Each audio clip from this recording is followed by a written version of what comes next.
Hey guys, welcome to this week's review of Real Housewives of Potomac. Okay, so the start of the episode is Giselle and Robin getting together because they're doing a photo shoot for their podcast, which is called Reasonably Shady. Robin is the reasonable one. Of course, Giselle is the shady one. That makes perfect sense. Have you guys listened to the podcast? Is it worth checking? I don't know. Comment down below. Let me know because I was into podcasts, but I've kind of fallen out and I'm looking for a new podcast to listen to. So you know what? If they're entertaining, let me know. So Giselle, she's getting her hair and makeup touched up by her friend / hairstylist. And she's kind of talking about her relationship with Jamal, about how the pandemic sort of put a wedge in their relationship. And it's funny because Robin in her confessional was like, maybe the pandemic kind of sped up the inevitable, but she kind of doubted that they would have lasted anyways. And Robin is the reasonable one, right? Because she's saying what we're all thinking. And I don't even really believe what Giselle is spewing with this whole we broke up because of the pandemic. Yes, have maybe a lot of couples broken up during the pandemic? Of course. But Jamal Bryant is a serial cheater, right? And I can understand if you're with someone that has serially cheated on you in the past, having that distance could be difficult because you really have to have a lot of trust for that to work. And Jamal has not proven himself to be a trustworthy person. So I don't think the distance helps. I don't think it also helped Monique with her little binder last reunion airing Jamal's dirty laundry, right? I mean, at the end of the day, let's be real, it wasn't a secret. Monique didn't bring anything new to the audience that they didn't already know or that they couldn't Google.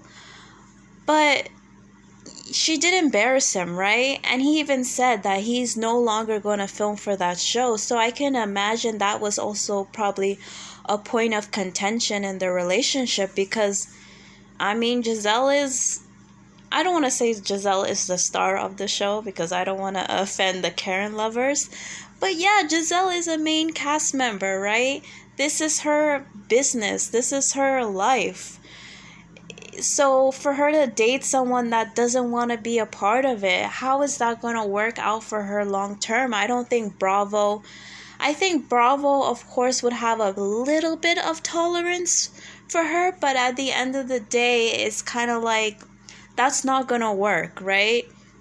They may be okay with that one season, maybe even two. But at a certain point, when they have to get rid of people, Giselle is probably going to be at the top of their list if her partner's not willing to film, right? Because that's what we as the audience, we want to see their lives, right? We want to see who they're with. So I kind of feel like it was more of that situation. And I wish that Giselle has this air about her, which I do admire slightly, where she doesn't want to seem bothered, right? I think because of her ego, she doesn't want to admit that Monique, yet again, ruined another relationship of hers, because I feel like Monique and Karen kind of messed up her relationship with Sherman, and boom, they struck again and ruined another relationship. She doesn't want to give them that, but I don't know, it's like the elephant in the room. No one is believing this whole pandemic thing. Not even Robin, right? But Robin's her friend, so she doesn't want to say that Giselle is full of shit, right? I just wish that Giselle would be a little bit more honest about it because she just looks silly with this whole pandemic thing. It's just, I don't know. Are you guys buying it? I'm not really buying it. But whether it's Monique, whether it's the pandemic, whether it's the sky turning green, I don't know. Whatever it may be, we all knew this relationship was not gonna work. It's not gonna work because Jamal, I don't think he's a good person. There, I said it. It is what it is. He may be good at what he does. He may be good at public speaking and preaching the word. But in terms of the man and how he lives his life, as annoying as Giselle can be, I do feel like she deserves better. And along with, I bet a lot of people were not so thrilled with her trying to make it work with him. So I'm happy. And hopefully Giselle is happy too. So during this scene, they decided that they're gonna, invite Mia out to lunch, her and Robin, right? Because they haven't really gotten a chance to get to know her outside of Karen. So they sent her a text, right? And they basically said, let's go for lunch, but don't invite Karen. And, we're gonna see how this plays out, right? Now,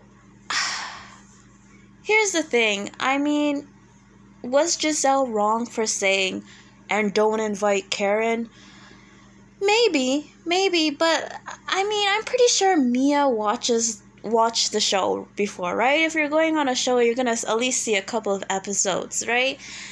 You know that Giselle and Karen are like mortal enemies, right? You know they can't stand each other. So for her to say, don't invite Karen, for me, personally, I wouldn't be so offended by that. It's almost expected. I would almost laugh at it, right? Especially if Karen herself, even Karen, she just seems unbothered by the whole situation, right? Mia even said that Karen told her, don't let my relationship with the other ladies affect you getting to know them, right? Because Karen knows what time it is, right? She knows that, listen, this is a job, right? Mia's a new hire, so of course she has to build relationships or attempt to build relationships with everybody. She shouldn't isolate herself on my account, right? Even Karen, got in trouble last season because she didn't want to ice out Monique. So of course she would look like a big hypocrite if she expects the same thing. If she expects Mia to not talk to everybody because they don't like Karen, right? So Karen is pretty fair. So I don't think Karen would have been that upset or feel some sort of way. It would almost be expected, right? So I don't think it was a big deal for Giselle to say that. We all know that Giselle hates Karen. Mia must know that Giselle hates Karen. So for her to say don't invite her, it's like, yeah, okay. So Ashley and Michael, they go for dinner. And during this dinner, Michael tells her, I'm going to start a production company. Right? And of course, Ashley is a little bit thrown off by this because she's about to have a baby. And starting a production company, producing film and television can be very expensive, right? And he even said, like, I don't go into anything without doing proper research and looking at the risk and all that and yada, yada, yada. But producing films, it's not... Yes, of course, you need to do your research, but it's not like math, right? It's not like 1 + 1 = 2. It's a very fickle business. It is a risk. You don't know, like, you can think, oh, okay, this is a very great idea for a movie, and you produce the film and it bombs. Nobody watches it, right? And then you just lost a bunch of money, right? And it's a lot of work. So it doesn't matter whether you did research or X, Y, and Z. It is a risk. It is a big risk. It is a gamble, and you're not guaranteed to get your money back. And Michael is not a spring chicken, okay? He's up there in age, right? So if he goes and sort of blows all his money producing film, what is there gonna be left for Ashley and her 2 children. Plus, Michael has other children as well, right? Other adult children. So it does put Ashley in a vulnerable position. I can totally understand why she's concerned. And the fact that he sort of brought it up in a way where he was telling her, this is what I'm going to do. He wasn't saying, well, honey, I'm thinking of doing X, Y, and Z. It's more of, I'm doing this. And it's not like I'm buying a bicycle, right? It's not like I'm buying a bag of chips. This is a big deal, right? This is a big, huge deal. You're investing a lot. Potentially, you're investing a lot of money into this. This is something that you need to discuss with your partner, right? And she's about to pop, and you're giving her this now. You're telling her this. It's just very, I don't know, right? Because it's like it's not even really worth talking about Ashley and Michael, because I just find him so shady, right? Beyond there being a big, huge age difference, I just find him so disrespectful. But at the end of the day, Ashley knows this, and she's perfectly fine with it. So I'm not going to worry about it. I'm not going to be stressed about it. It is what it is. So Karen has a cute scene where she's cooking and she's speaking with her daughter. Let me just say this, her daughter is absolutely gorgeous. And Karen is gorgeous too. It was nice to see. It's nice to see this relationship. Karen may not have a lot going on with her personal life, right? She doesn't have that dramatic storyline. But what I do love about Karen, even though I can't stand Karen, she brings the humor and lightheartedness to the show, right? It's nice to see healthy relationships, right? Healthy mother-daughter relationships. So Mia's doing her thing, basically being a boss. Her and her husband, they own a bunch of chiropractic places. So she's at one of the offices and she's just walking through the place and making sure that everything is legit. And she gets a call from her son. She's supposed to drop him to practice, but she can't because she's busy. So she asks her husband. And he basically is like, this is the 3rd time you said you're going to do something and you didn't do it. And that her son looks forward to the one-on-one moments with her, right? And I get what he's saying. I think that, yes, career is important, but you do need to create a work-life balance, and you do need to make sure that you're not neglecting time with your children and being present, right? Even though I understand, you can get caught up with what you're doing, and that's the great thing about having a partner, that they can sort of pick up the slack. Sometimes when you get overwhelmed, he's retired, so he has a lot more time on his hands to do things like this, but that doesn't mean that it should all be placed on him, because the relationship you have with your children is also important as well, especially that her eldest son, her husband is the stepdad, right? That's not his biological father. So it is important that she does not neglect the relationship with him as well. So I totally get what her husband was saying. So Robin, Wendy, and Escala are working out, right? And you know how it is. They film these 2-second scenes of them working out. Yeah, right? And then they get to the dirt, right? So basically, Robin tells them about Mia's response to Giselle inviting her to lunch without Karen. And I don't know, I feel like Mia did a little too much. Unpopular opinion, but I feel like Mia really just overreacted to that situation. And if I'm thinking strategically, as a new person on the show, I wouldn't isolate myself from, half the cast unnecessarily, right? Not to say that Giselle and Robin are not problematic, but I just felt like it's like she just wanted to have an issue with them, right? Because when Mia was telling Karen what happened, because they met up, Karen was like, it's okay if you want to go and have drinks with Giselle, then whatever. Like, Karen didn't even seem bothered by it. So, I don't know why Mia was so bothered with Giselle saying without Karen. Because, like I said, everybody knows that they're mortal enemies, right? They're not mortal enemies, they're more like frenemies, right? So, I mean, I don't know. Would you guys be so offended? I wouldn't. I don't know. I wouldn't be offended. I would almost laugh at it.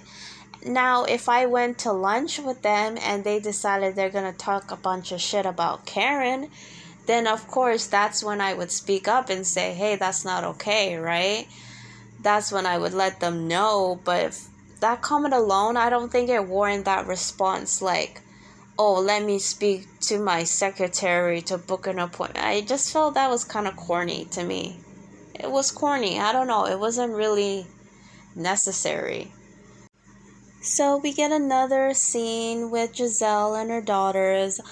Giselle's daughters are so funny, right? I really love their interaction. I really love seeing those moments with them. Like Karen, do they have the most dramatic personal storyline?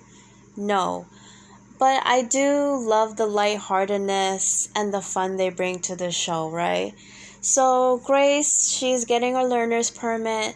I don't know, I'm Canadian, so I'm not really sure how the American learner's permit works. Is it just a test? Is it just a written test? It seems like, right? Because she asked her how many questions she got wrong. Because she failed again for the third time. Oh my gosh. And I think it's one of those things, I don't know, in Canada we have a G1, which is a written test, and I think it's like 30 questions and you're only allowed to get 2 wrong. So, I mean, it's not like you can get a B, right, or a C and you pass. No, it's like you need to get an A plus to pass, essentially, right? You can only get 2 wrong, so I'm assuming it's the same things with the learner's permit. I mean, but like, really, this is your 3rd time failing? Okay. But luckily, her mom, Giselle handled it really well, right? Because some parents we know, they would have been terrible. They would have cussed Grace out like, what's wrong with you? How come you couldn't get it right? And would have gave her a hard time. But, Giselle acknowledged that she may not be that great with the emotional stuff. That's the feedback that she got from her kids. And it's really great that Giselle and her daughters, that they have that relationship where she's willing to take feedback from her children. Because a lot of other parents, they're like, I'm always right. And they're not even willing to listen to what their children have to say. So I love that she took that feedback and she's trying to apply that to be a better parent. So in that moment, she was calm, she was encouraging, she was like, okay, we'll try again, we'll book another appointment and we'll get it right. And she didn't push her, she didn't ask her a bunch of questions, she just allowed her to have that moment. And even her sisters, right? It was really sweet to have them encourage her. And when she didn't pass, right? At first they thought she was playing around, I did too as the audience, because we know that sort of cliche moment where you pretend you fail, but you actually did pass. But, it ended up that she actually did fail. And in that moment, they could have teased her, made fun of her, make her feel really bad, but I like that they were, they felt sad for her and they all didn't harp on her in that moment. So I really love their relationship. It's just really sweet to see. It was I hate to say it was a great scene because it must have been sad for Grace, but hopefully by the end of the season she takes the test again and she passed, right? I'm hoping that's the storyline. And it's really a great lesson because it happens sometimes in life, you fail, right? And it's about trying again. And it's also important that you have people around you that when you do fail, they don't take that moment to beat beat on you even further, that they say, you know what, it's okay, and try again, right? So Candace decides to have a little sleepover party because she sold her townhouse, or her mom sold her mom's townhouse, I don't know. So she decided to have a little get together with the ladies, and I don't know, I don't know why so many people dislike Candace. Okay, is she perfect? No, but she's just so fun and bubbly and sweet and cute.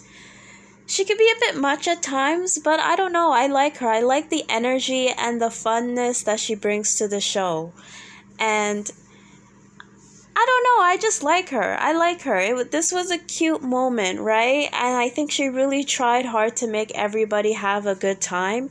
Even when Mia arrived and all the ladies were sort of ganging up on her, she got involved and she's like, listen, let's have fun, let's play games. And she really broke the ice. So kudos to you, Candace. Now, I don't know. So Mia comes to this party, right? And of course, Robin and Giselle are kind of not happy with her. Like I said, I feel like Mia did a little too much in that moment. But what I did like about Mia is that she apologized. She took accountability that maybe she overreacted. Was it shade to Karen for her to say, don't invite Karen, or not with Karen, whatever the wording was? Was that shade? Yes, but it didn't require that response, right? Not even Karen cared at this point because she knows how Giselle is, right? And what I get from Karen is she wants Mia to succeed in her role, right? She doesn't want her to unnecessarily isolate herself. So I'm proud of Karen as well. She showed great maturity in this situation, and I'm proud of Mia because she could have kept it going on and on and on. We know how it gets when these ladies have beef with each other, but she's like, you know what, I'm gonna let it go. And I'm also impressed with Giselle, right? Because we know how Giselle is. When she has a problem with you, she'll keep it going. Not to say that it's over as of yet, but Giselle said what she had to say to Mia, but she received her apology, which is great. It was a great moment. But what I am a bit annoyed about is Ascala, the new girl. Why the hell are you getting involved? What did she say? I can't keep quiet anymore. That was just so rude. First of all, why are you getting involved? They are having the conversation, right? They are working it out. It has absolutely nothing to do with you, right?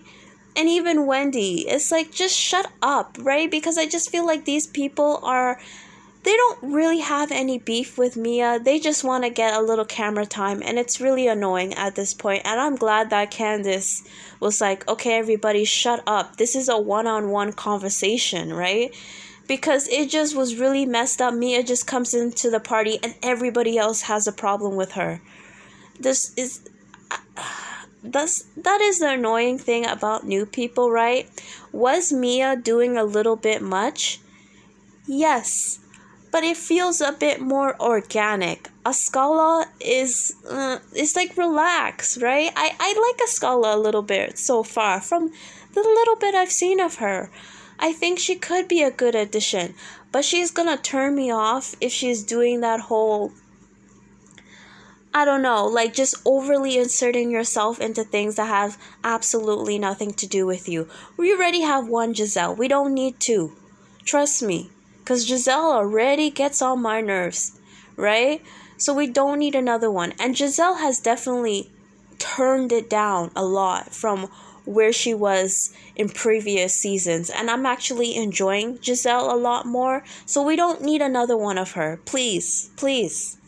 And we don't need another Ashley. Oh my gosh, we definitely don't need another Ashley. So Ascala, bring your own storyline, okay? Bring your own moment. So what else happened? So they played a game, Never Have I Ever, and of course Messy Candace was like, never have I had my clit done. And then Mia corrects them and saying, okay, it wasn't her clit specifically, it was vaginal rejuvenation. And when Mia said she had her clit done, I kind of assumed that's what she meant, vaginal rejuvenation, as in, I guess who knows what they're doing? They're rejuvenating the vagina, right? That's what I interpreted it as. And I don't know with the ladies. I don't know why they're acting so obtuse. Or, I don't know, maybe I'm desensitized to plastic surgery. I mean, I've never had plastic surgery. But in today's world, I mean, it's like on one hand, on a realistic level, I can understand people being judgmental of someone that has a lot of plastic surgery done. But on another hand, I'm not gonna lie, it does rub me the wrong way how they're reacting to Mia. And even though I may not agree with everything that Mia does, I have to admire her honesty, right? Because she could have lied about it like some people in the group, aka Wendy, right? Who didn't want to admit to getting her butt done until everybody called her out. Now in every scene she's shaking her butt, right? To show like, oh, look at me, I'm all confident, right? Every time even when she was walking into Candace's house, she had to do a little pose, and Candace had to say, can you just hurry up and come in and take the shot and go, please?